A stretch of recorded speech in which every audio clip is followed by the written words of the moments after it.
those of you who don't know me, my name's Samantha, and I'm the VP of Training for the 2021-22 Junior League year. This evening, we have Allison Marlowe here from the Jeremiah Program. Before I introduce Allison, I just wanted to let you all know of some events that are on the calendar coming up. We have a fundraiser on Wednesday, November 10th, Pop Culture Trivia Night. The following week, we have another training with the Greater Boston Food Bank, talking about creating a hunger-free campus.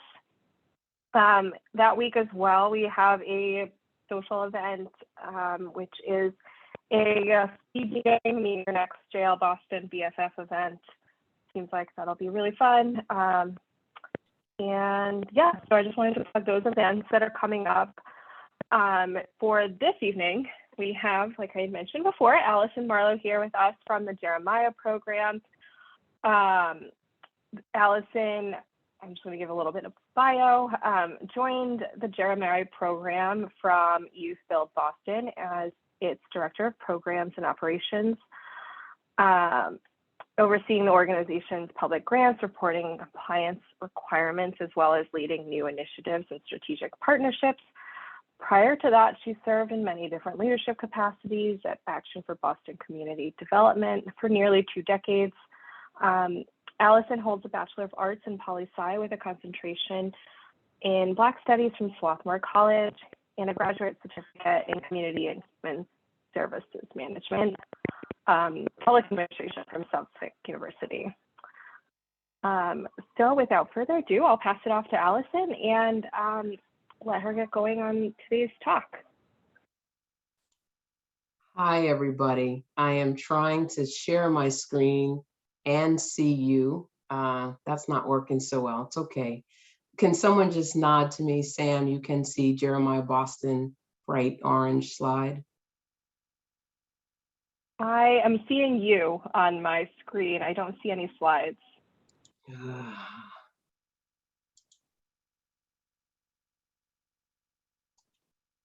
Oh, nope. Okay, hold on. Let me see if I can exit out. Sorry, everyone. Give me a second. What happened to my stuff?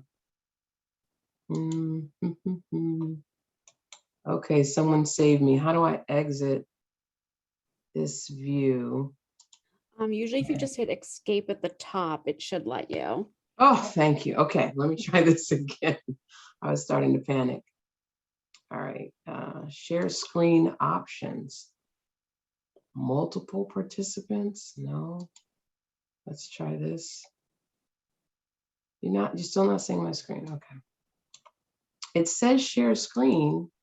Ah, there we go. Oh my goodness. Phew. Please tell me you can see this now. Perfect. Now we can see it. All right. Yep. Okay, so hello, Sam, thank you so much for the introduction. Pendry, very nice to see your lovely face. Pendry is one of our community board of trustees. She's fabulous, dedicated and very loyal and very fun. So anyway, nice to see you all. I think it's important to start with the mission of the organization. If you're not familiar, Jeremiah Program, our mission is to disrupt the cycle of poverty for single mothers and their children, 2 generations at a time. We believe that the impacts of poverty and systemic racism can be disrupted through a 2-generation approach.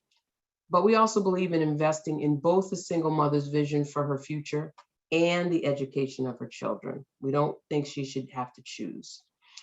Jeremiah understands that the intersection of race and gender discrimination come to a head for single mothers of color, which is why JP programming unapologetically focuses on dismantling the proven and institutional barriers that stand in the way of those moms' success. Jeremiah is one of 7 campuses. The Minneapolis and St. Paul campuses are probably the oldest. The program was founded in 1998 in Minneapolis. St. Paul and Fargo and Rochester and Austin, those 5 campuses all house single moms and their children.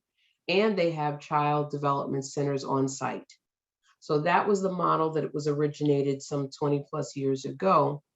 However, the question that was posed with the starting of Boston and Brooklyn campuses was, could we really achieve a high level of college persistence without providing housing? And so I think Jeremiah has gone through some evolution, and we're at the place now where, while the residences and the residential campuses anchored very heavily on housing stability, and quality childcare, the Boston and Brooklyn sites, without providing either of those things, are trying to figure out how can we increase college persistence with moms in other ways, in other, what I'd like to think are creative and innovative ways. Moms who are in our program need to live in or around our geographic locations.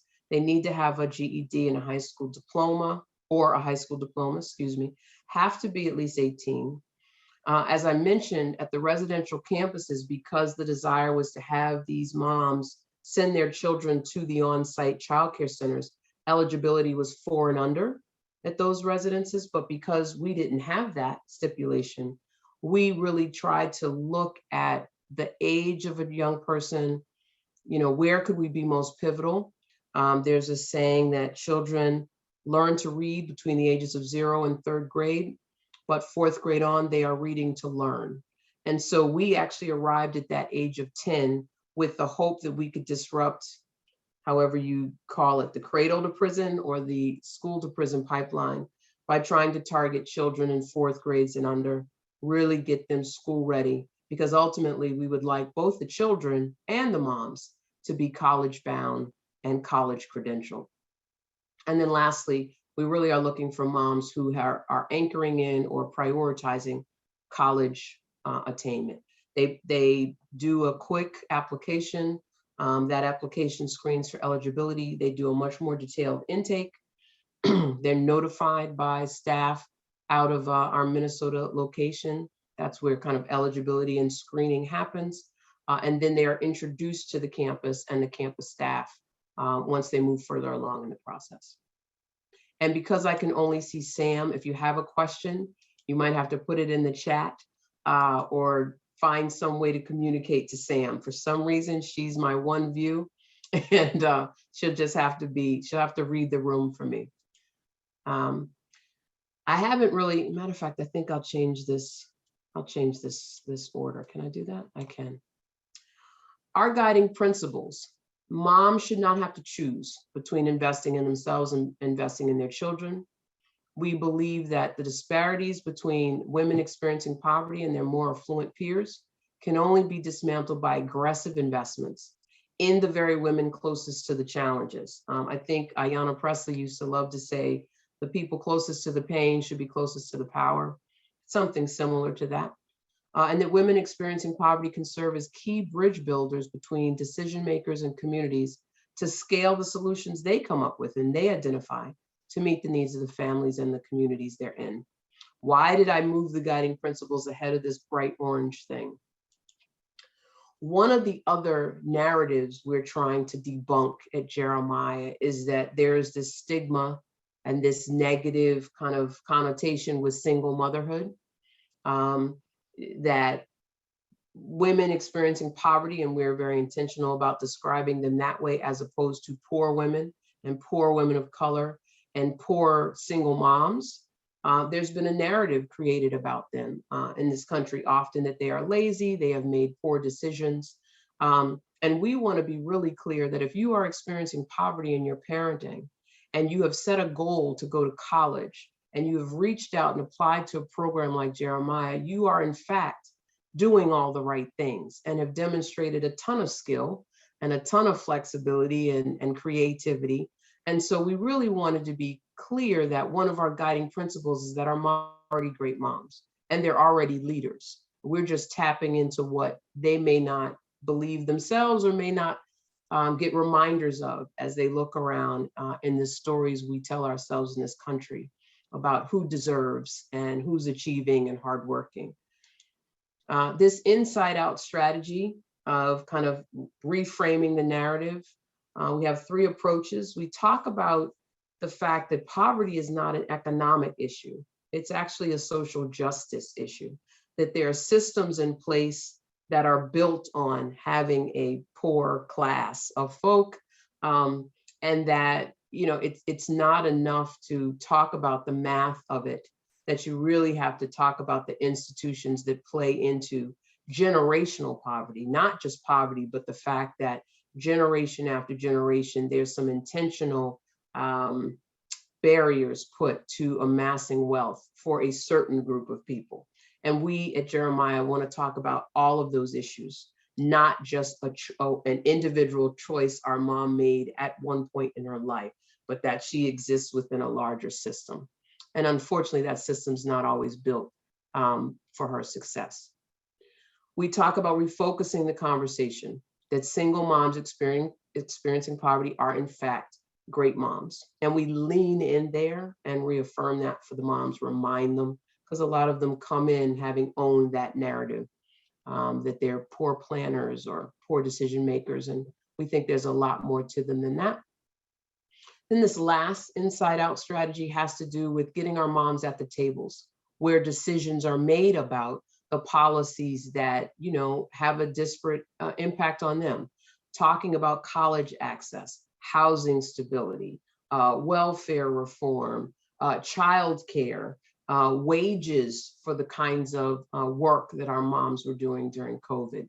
We want to get moms at the table. We want them to kind of grow into these powerful advocates for the kind of systemic change that would make it easier for moms and their children, moms experiencing poverty, BIPOC moms, to access college and for their children to do the same.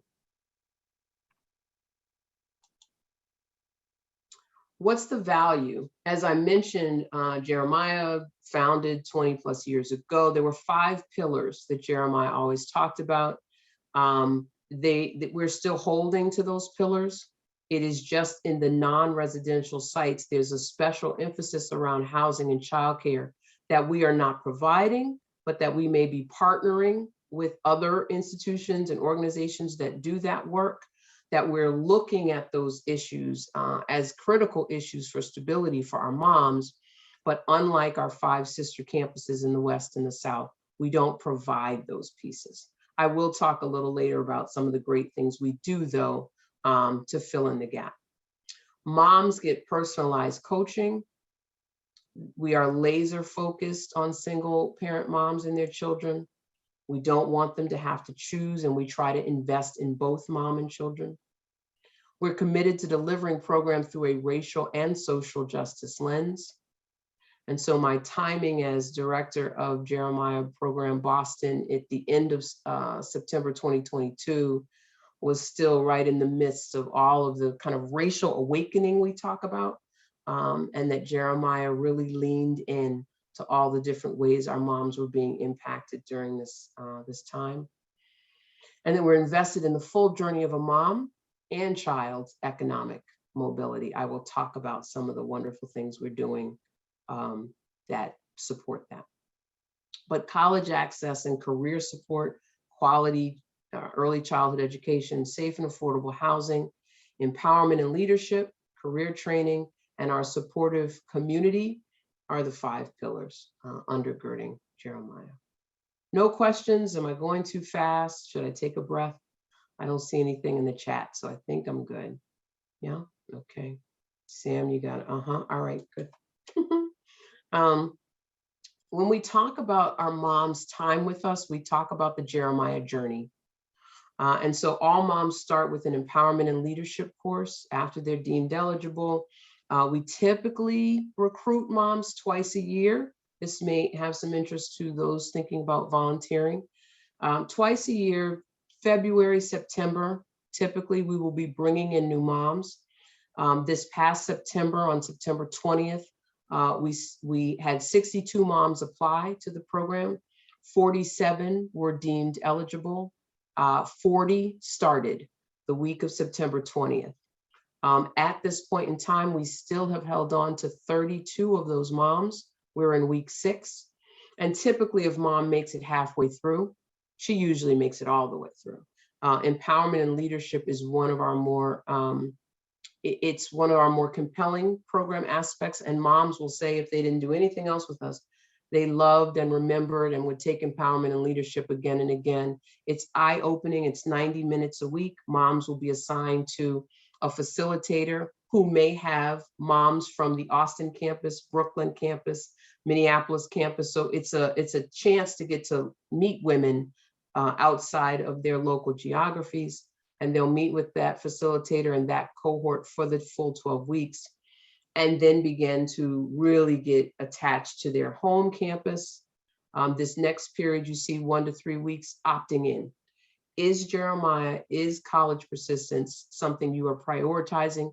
We give moms a chance to really think about that.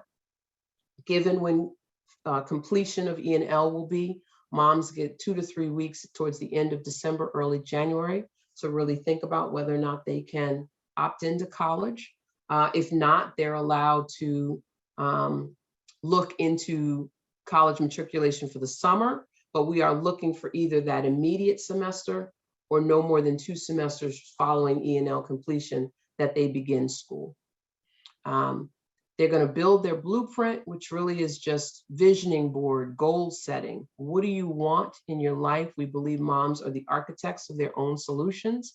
We're not pouring into moms, we're actually pulling out of moms. Years 1, 2, and 3, I'll talk a little bit more about, and certainly graduation on a slide that I think gives a little more detail.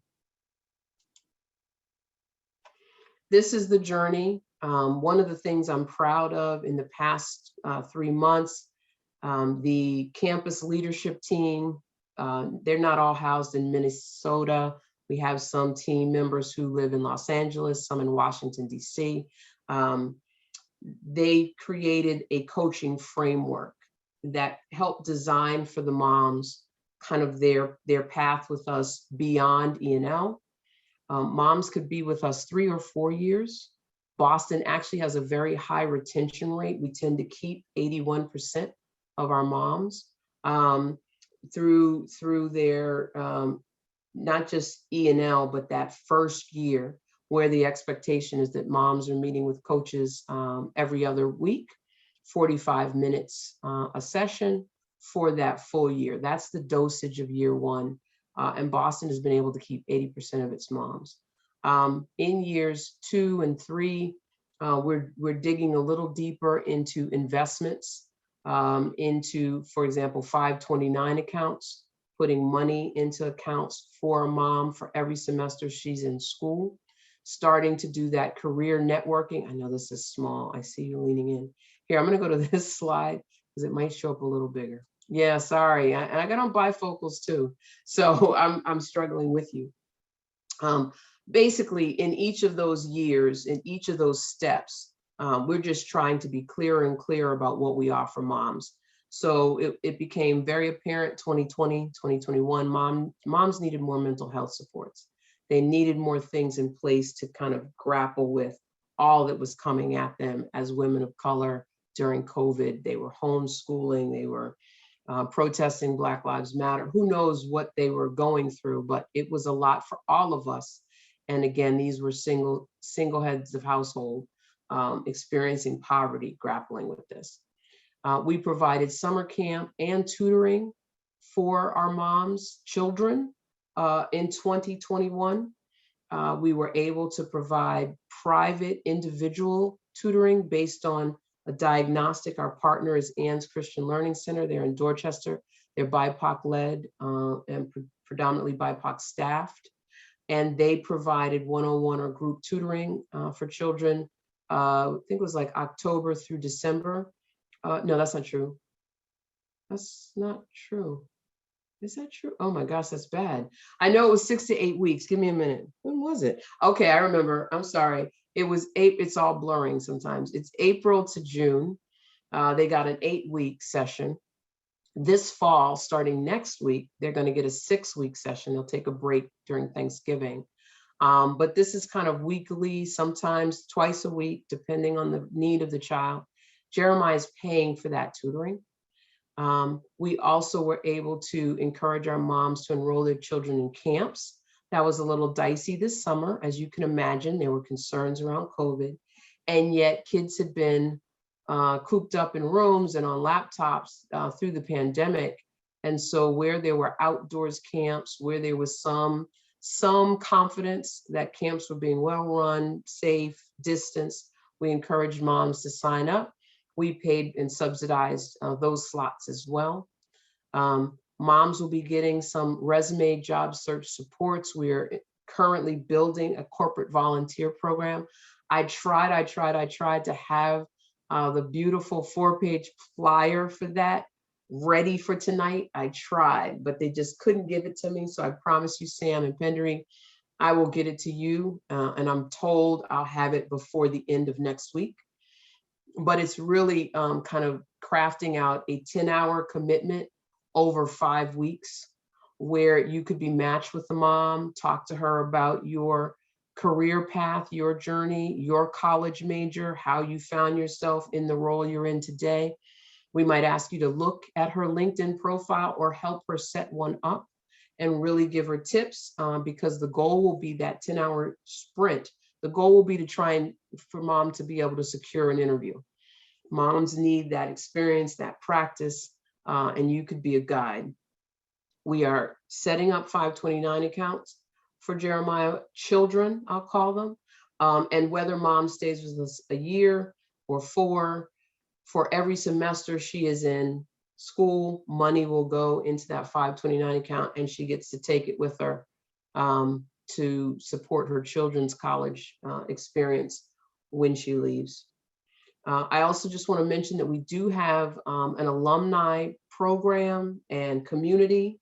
In 2020, it was the inaugural year of our fellowship program. Graduates of JP were asked to apply. 12 applications were selected. 4 of those applicants were Boston alum. We're very proud of that fact. And they began meeting with senior leadership and policymakers, coming together to really talk about the things that matter to them as they walked through Jeremiah, what had value, what should we do more of, what should we reconsider. And that's going to be an annual fellowship opportunity for graduates so that they can really, that goes back to that inside out strategy where moms get a seat at the table, where they influence not only our programming, but possibly policy that will impact them and all of the moms coming behind them. Oh, this is a lot of talking. Still no questions, huh? No one to save me. Okay. It's all right, Sam. If you don't tell me anything, I will just keep going. I got water here. I need you to know that when I joined in the fall of 2020, we only had 1 college partner. That didn't feel right. It seemed as if we needed to diversify some of our partners. We get asked a lot, do moms have to attend the schools where Jeremiah partners? Absolutely not. But for those moms that had no college experience, we wanted to try and find partners who were diverse, who had some credibility around serving either BIPOC populations or student parent populations where there might have been some level of affordability. And so we spread out from Endicott to include Duet, which is an online self-paced mastery credential program. It's not based on grades. And they've done there's some really nice touches. I think you've seen the commercials with the SNHU bus and, folks being driven their credential. Duet is a program out of that really was trying to respond to student parents. And Benjamin Franklin Institute, they just were such a great partner when I was at Youth Build. And I kind of wanted to acknowledge for moms that, hey, there's a Boston residents job policy that impacts construction work in the city of Boston. And if you're a resident, if you're a woman, if you're a person of color, it sounds a little crass, but you check all the boxes. There are actual goals set for how many residents, women, and people of color work on job sites. A career in the trades, it's an option, and it is considered a post-secondary credential if you are, a licensed carpenter or plumber or laborer or painter. So I reached out to Benjamin Franklin because it was led by Aisha, Francis, who's pretty phenomenal. And they have this predominantly BIPOC student body, and it's relatively affordable. I do have my eye on the Simmonses and the Harvards of the world. I would like to get a select elite women's college to support one of our moms. And I know that our moms, I say one because I don't want to scare them. I mean, they could take on a whole class of Jeremiah moms, but my point is that we do have a number of moms who could handle that rigor, who deserve that opportunity. And so I'd like to expand College Partners to include them, but this is who we have today. We have partnered with some other external folks like Sitters for Scholars and Helper. Sitters free of charge provides 4 hours a week or 20 hours a month for people in school. They have SORIed and CORIed first aid CPR trained volunteers who will give the service free. We've also partnered with Helper. It's an app where if I've identified my mom or my neighbor or a good friend who has been able to watch my child in a pinch as backup or emergency childcare, Helper, Jeremiah will be paying that caregiver up to 33 hours, $15 an hour to watch that mom's child. So she can go from kind of begging and asking someone to do her a favor and actually being able to pay that friend through Helper up to 33 hours per semester. So we're piloting that this year, the end of this year, and our moms are extremely excited and grateful about that opportunity. As I mentioned, with our 2Gen Supports and Christians Learning Center is our tutoring provider right now. We had a slew of camps that we tried to encourage moms to consider, but they also came back to us with a slew of camps that they had good experiences with. And some of our littler ones, they got swim lessons at Goldfish Swim Camp and I don't know, Brookline. Yeah, okay, you heard of it. And you know, they went wherever mom was comfortable sending them, but we definitely wanted to get kids outside and physical this past summer. Cradles to Crayons, many of you are familiar with them. That is a referral source, and we have been able to supply moms with a number of goods. The way we were able to access that this year has not been what it was, right? With COVID, it's just a little more of a challenge to assemble volunteers, to assemble the packages, have moms come and pick them up. That felt a little too risky, dead of winter when I started, but they are a partner. And there's another one I didn't put on here. The Boston Furniture Bank is also a partner who helps our moms with furniture when and if they find new housing to move into. Like you, I put you guys in bold. I wanted you to feel really special. We have a number of partners who are asking, what can we do? How can we get involved? Or have been involved in the past. So Apellis and TripAdvisor, Chanel, they've done toy drives. They've done wonderful gifts for our moms, Mother's Day, you all have as well. But just to let you know, we're trying to open up to a number of volunteers with a very specific, or let me say, with a very intentional desire to broaden what used to be, I think, the standard way we partnered. And that was the toy drives, and those were the gifts at Mother's Day, to say, can you weigh into this kind of career exploration work with our moms so that you can build a relationship. It's not just transactional. Oh, I love this. Thank you. All right, Smith, I see you. See, that's all I had to do is say Simmons, and then the rivalry starts, and now people will be fighting to have a Jeremiah mom there. I love that. But anyway, it was just letting you know that there are other groups that are asking how they can help, and we are leaning into that corporate volunteer strategy because we would like it to be much more workforce development, career-minded, the ways in which our moms engage in with our corporate volunteers. And then lastly, I thought it was important to just let you know that some of the partners, before I think it was word of mouth, we were a little dependent on moms telling other moms, but moms didn't always have the best understanding of our program. And so we'd see a higher percentage of ineligible moms. What we did instead was shifted a little towards educating partner organizations. And that way, if all the staff were very clear about what an eligible mom looked like, our referrals were just bigger and better. And so Action for Boston Community Development, Family Aid Boston, BHA, Family Self-Sufficiency coordinators at a number of housing programs, Father Bills, Vital Villages, Healthy Baby, Healthy Child, are some of the organizations that have referred moms to us. Still no questions. I did want to just speak to the growth, we've experienced, and it's not just in Boston.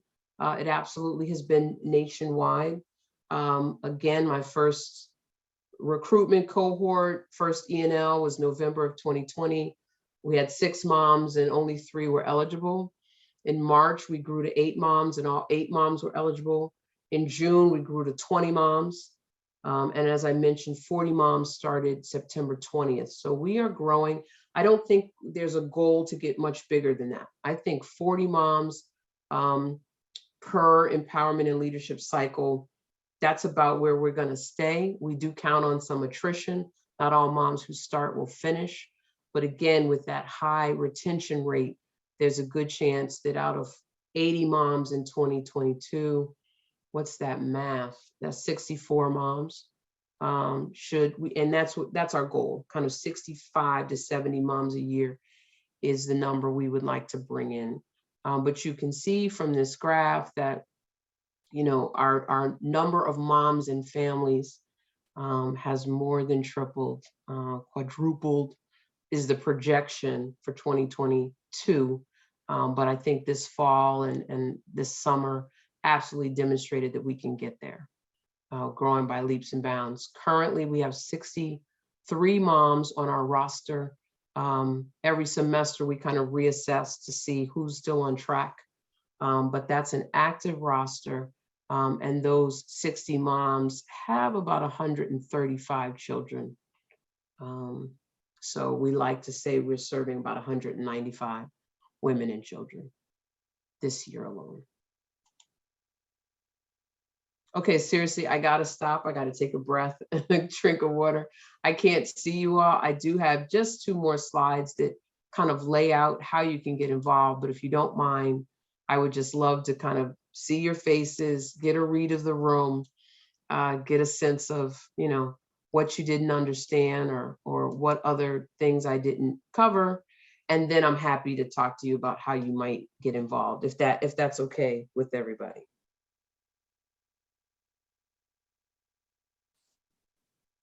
Oh no, they're silent. Okay. You gotta say something. Save me. Come on, Janet, Pendery, anybody. I'll take anybody. Yes, hand raised. That's fun. Go ahead, Pendery. So before we get to the specifics of how we volunteer, in your experience leading nonprofits and everything that you've done so far, what makes a good volunteer or a good relationship with an organization like ours? That's a great question. I think flexibility, right? Certainly the ability to kind of think and play around with different ideas. I'm never gonna say this is what you ought to do. I really love kind of customizing what feels good with Junior League, with kind of the goals we have for our moms. But I will tell you, one of the more powerful things I saw and experienced at Youth Build, and I think I've shared this with you, Pendery, organizations that were willing to, I can't give credit to the organization. I gotta say what Youth Build did very well was say, look, we appreciate you, Bank of America volunteer. We appreciate you, State Street volunteer. But when you come to Youth Build and you do this service project, you need to understand that our young people have expertise, and we actually want them to guide you. That this is not, again, something where you come and you get to come in and save the day. That in fact it's a partnership and it is a give and take. And so those service projects that we would do at Youth Build, everybody would be grungy and dirty and jeans and sneakers, but the kids were the foremen and they were leading. They're like, okay, I need 2 people over here with the paint. And what a rush that is, right? For an 18 or 20-year-old to boss around a bunch of 40, 50, 60-year-old volunteers. There's power in that though. And so to answer your question, anything we can build between Jeremiah and Junior League that allows our moms to give as good as they get would be a win. One of the things we've talked about with the corporate volunteer piece is just like you might sit with a mom and talk to her about her LinkedIn profile, talk to her about her resume and her interviewing skills. She might in turn ask you, so what's so great about working at your company? How diverse are they?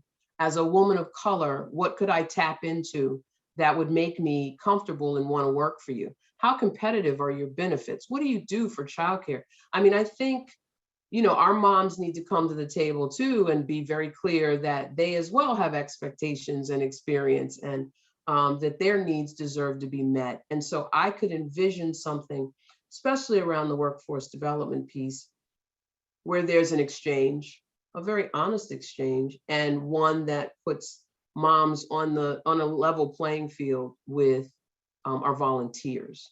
But yes, flexibility on the part of the organization, humility on the part of the volunteers, generosity, just to will, and I certainly don't mean monetary, right? I just mean of your time and your energy that, hey, I'm willing to give all I can in this experience, to make sure the mom comes away feeling like it's been a great experience, and that I didn't leave anything on the table in terms of my engagement, and some authenticity. I mean, I think one of the things that doesn't happen very much in Boston that I've seen, Allison's opinion, is that we are pretty siloed communities.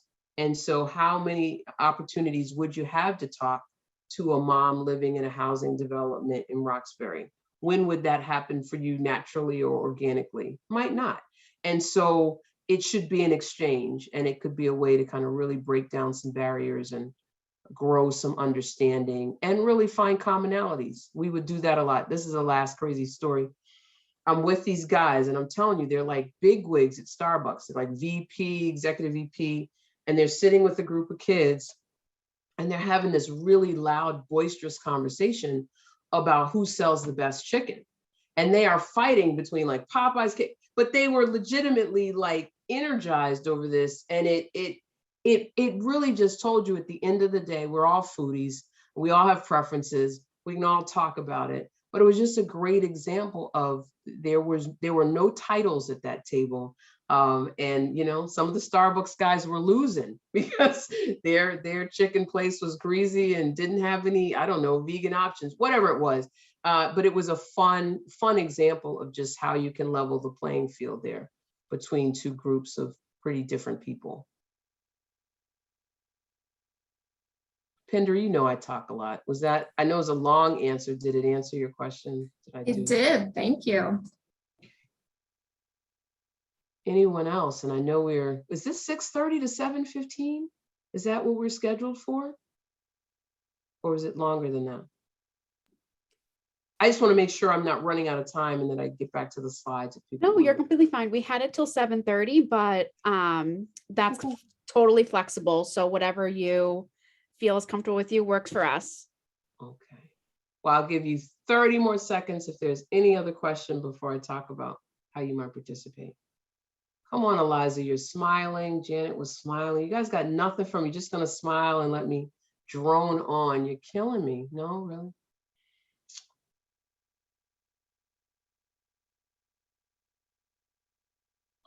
Okay, all right. I did the pregnant pause. I tried.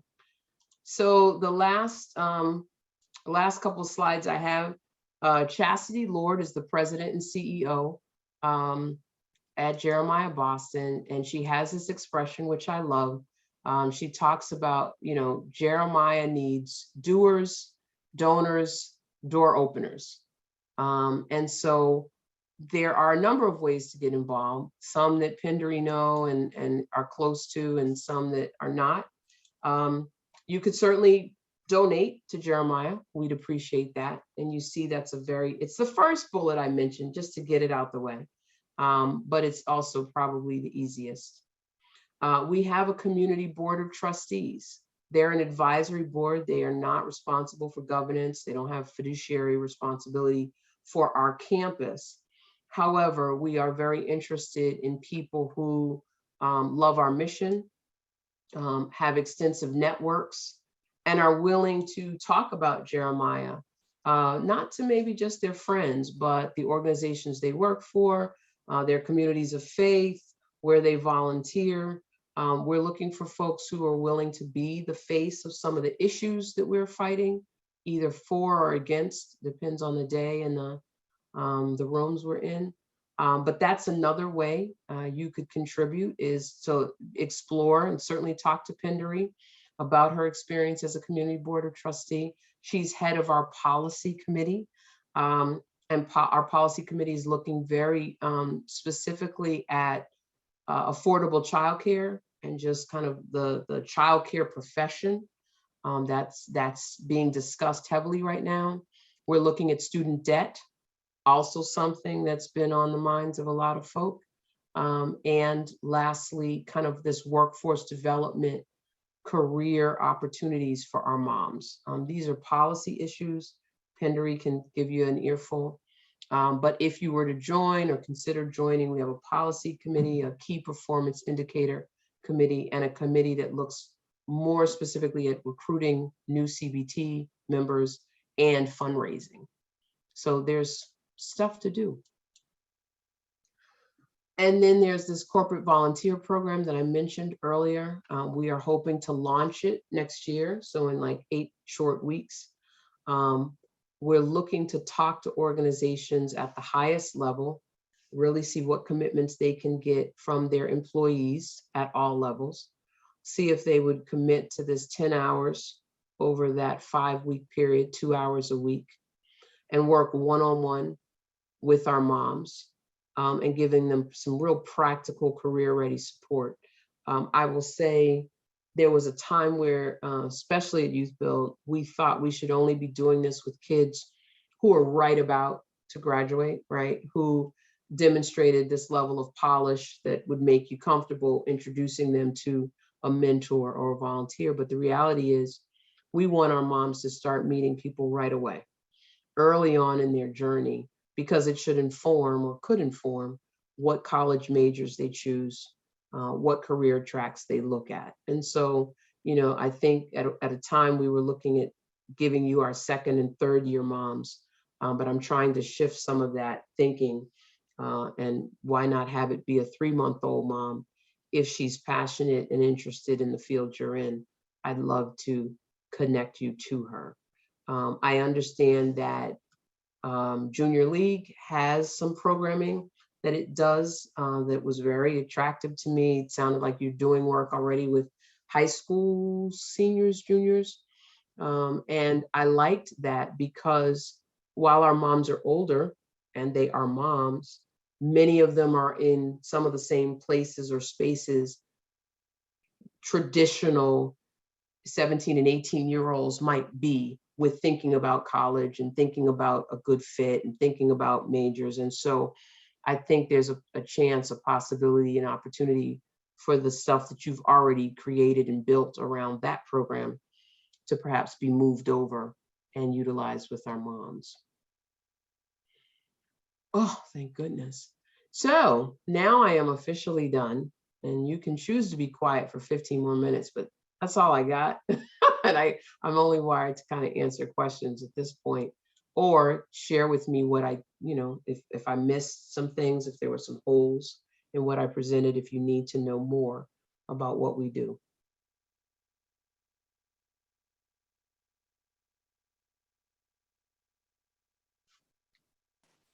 I actually had a question. This is Megan. I was interested in hearing a little bit more about the policy piece, because when you were talking, I was thinking about structural racism and sort of the way Tricia Rose talks about these different gears that are intersecting And then where you see things like policy or legislation as affecting the women that are going through your program.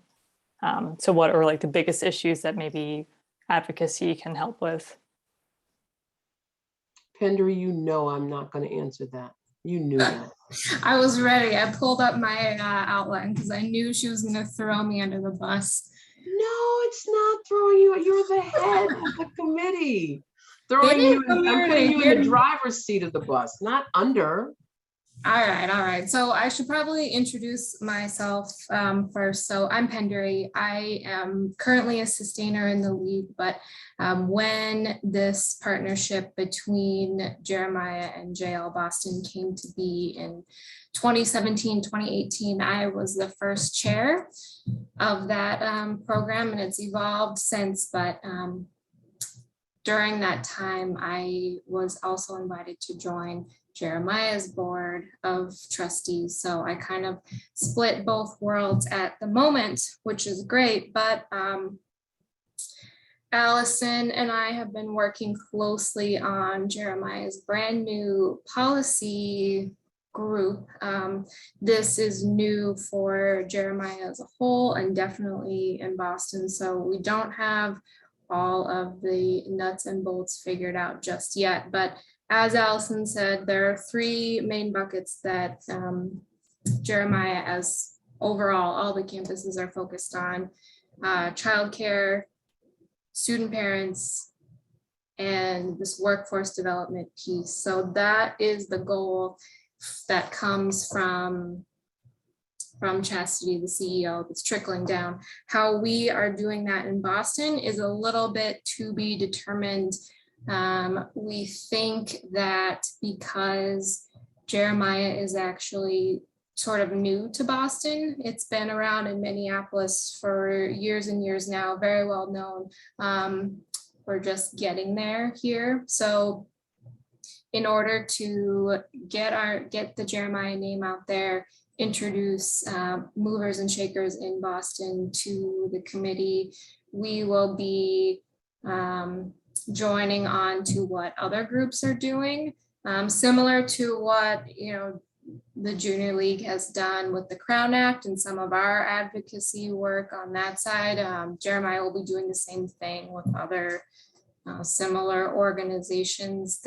What we're looking at right now, there's a bill going through the State House at the moment about childcare, making childcare more affordable and more accessible. There is a coalition that is forming to support that, and right now we're looking at joining that. So remind me what the other pieces to your question were, Megan? Sorry, I get in school mode sometimes and it's a little, it's hard to switch that off.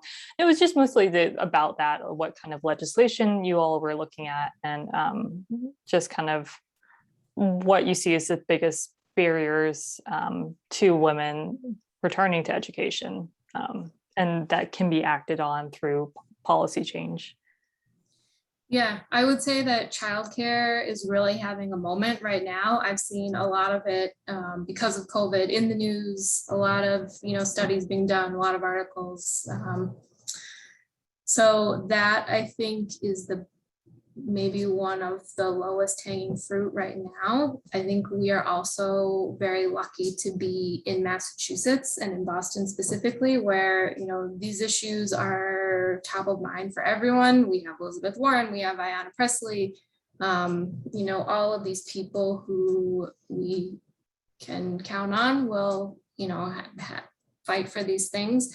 We had a meeting with the policy consultant that Jeremiah program hired, and it was so funny, but she was talking about, you need to introduce these issues to your legislators and educate them about these concepts. And I was like, lady, this is Massachusetts. Like, I understand that you're having this conversation with people in Texas and some of these other places. So I feel very lucky that the issues that Jeremiah moms are facing are already things that are being talked about here. And I think we will have no shortage of ways to participate. And there are already 3 bills on my list of things that are going to the State House that we're going to look at supporting. And I just want to say, someone introduced me or invited me to this session with Erin Mitrowitz, who I didn't know. And it was a fundraiser. And I knew that, and I got all freaked out. I was like, oh my God, I don't have any money. She's like, no, everyone else is paid. You just show up. I was like, okay, this is how this stuff works. And a question was posed around equitable recovery, right? And I don't think, I feel like that's kind of got lost. I think that moment may have been lost. It sounded good early 2021, but I'm not still hearing it. But when you mention that whole racial piece that's showing up for our moms, you know, our moms were disproportionately either essential workers or homeschooling, and really stuck in the ways in which they were able to provide for their family. But, you know, I love that the Ways and Means Chair did speak to equitable recovery, and that low income women of color suffered the most during the pandemic. And we'll see what kind of funding, what kind of line items, what kind of bills get passed to address any of that. I'm also very curious about what it'll mean with Boston's first female mayor, what kinds of issues surface for her. But I think opportunities abound for Jeremiah, as Pendry said, in 2022, despite the things that are no longer as sexy or batted around as they were a year ago. I think we still have a lot of things we can get some traction on.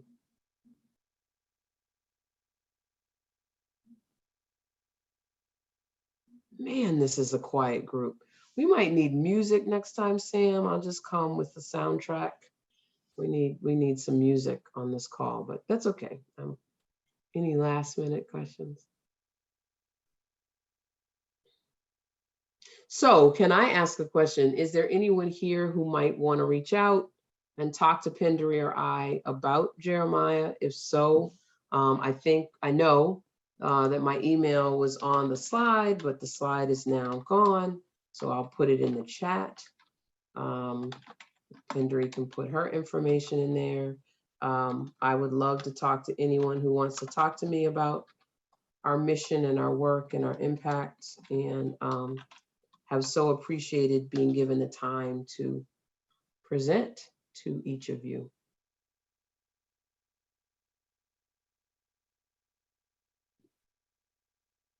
Thank you so much, Allison. This was amazing. And thank you, Pendry, for answering questions. Always appreciate you being on. You know, all right, everyone. Far away, Shannon. Yeah. All right, everyone. Have a great night. And thank you again. Thank you. Take Bye. care. Thank you. Bye-bye. Thank you.